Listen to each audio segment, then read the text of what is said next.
Hi friends, அனைவருக்கும் கவிதாவோட வணக்கம். சமையல் வீடியோ வரும்னு எதிர்பார்க்குறீங்க. ஆனால் சமையல் வீடியோ தான், வித்தியாசமான சமையல் வீடியோ. எங்கள் வீட்டு பெரிய பெரிய குட்டியை மட்டும் வச்சு நீ சமையல் பண்ணியே, என்னை வச்சு எதுவும் பண்ண மாட்டியான்னு சின்ன ஒரு ஒரே கலாட்டா. டே எல்கேஜி முடிச்ச உன்னை வச்சு நான் என்னடா பண்ணுறதுன்னா, எனக்குன்னு ஏதாச்சும் ஒன்று இருக்காதா யோசி அப்படின்னா. சரி வாடா ஃப்ரூட் சாலட் பண்ணலாம் அப்படின்னு சொல்லிட்டு கஸ்டர்ட் பவுடரை எடுத்து இந்த பவுடருக்கு இந்த பாலில் மிக்ஸ் பண்ணி கொடுறா, நான் போய் ஸ்டவ்வில் வச்சு திக் பண்ணின்னு வரேன்னா, இல்லை இல்லை அத்தையும் நான் தான் பண்ணுவேன், நமக்குள்ள வானாடா ஸ்டவ் கிட்டலாம் உன் வயிட்டுக்கு ஸ்டவ் எட்டாதுடாடா அப்படின்னு சொல்லிட்டு நான் கலக்கி திக் பண்ணி கொடுத்துட்டு ஃப்ரிட்ஜில் வெயிடான்னு சொன்னால், ஐயோ நான் கொடுக்கும்போது சின்னதாக இருந்துச்சு, இப்போ எப்படி கிண்ணம் பெருசாச்சு, ஸ்டவ்வில் வச்சோன்னே கிண்ணம் கூட பெருசாகிடுச்சான்னு கேட்குறான். இல்லைடா அந்த சின்ன கிண்ணத்தில் ஃப்ரூட்ஸ் எல்லாம் போட்டு கலக்க முடியாது, நான் கரெக்டாக அரை ஹவர் ஆச்சோ இல்லையோ, வா ஃப்ரூட்டை மிக்ஸ் பண்ணலான்னு சொன்னியே, மிக்ஸ் பண்ணலாம் வா வா அப்படின்னா, என்னமோ குளத்துல ஒரு ஒரு மீனுக்கும் பொறி எடுத்து போடுற மாதிரி போடுறான். டே அப்படிலாம் போடக்கூடாதுடா, மொத்தமாக கொட்டுடா, என்னண்ணா ஃப்ரூட்டுன்னு சொல்லு அப்படின்னா, ஏன்டா நீ தான் சொல்லடா அப்படின்னு சொன்னால், பனானா, ஆப்பிள், மேங்கோ, அப்புறம் என்ன ப்ரோமோகிரானட், மாதுளை, அப்புறம் திராட்சை,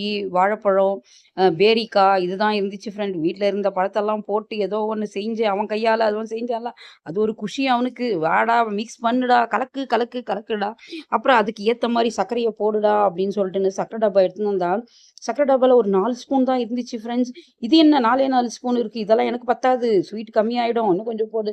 டே போதண்டா, அதுக்கு 4 ஸ்பூனே ஜாஸ்திடா, இருக்கிறதெல்லாம் கொட்டிடுறா பரவாயில்லடா.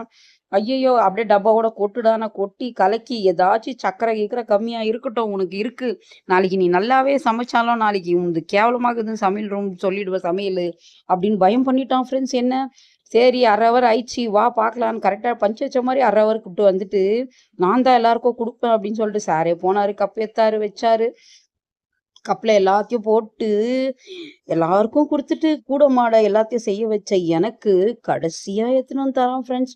இதுதான் உலகம் ஃப்ரெண்ட்ஸ், இதுதான் உலகம். லாஸ்ட்டாக ஏதோ கூட மாட போனா போட்டோன்னு ஹெல்ப் பண்ணியான் அப்படின்னு சொல்லிட்டு, இந்தா நீயும் டேஸ்ட் பண்ணிட்டு எப்படி இருக்கு சொல்லுன்றான் ஃப்ரெண்ட்ஸ்.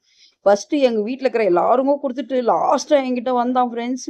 சரி பயப்புள்ள வேற ஏற்கனவே பிளாக்மெயில் பண்ணிட்டான், நாளைக்கு என் சமையல் கேவலமாக இருக்குதுன்னு சொல்லிடுவேனா, அது சக்கரை கம்மியாக தான் இருந்துச்சு, இருந்தாலும் சூப்பராக இருந்துச்சு, பட்டு குட்டி செல்லக்குட்டி உன் கைப்பட்ட தொட்டுன்னு சொல்லிட்டு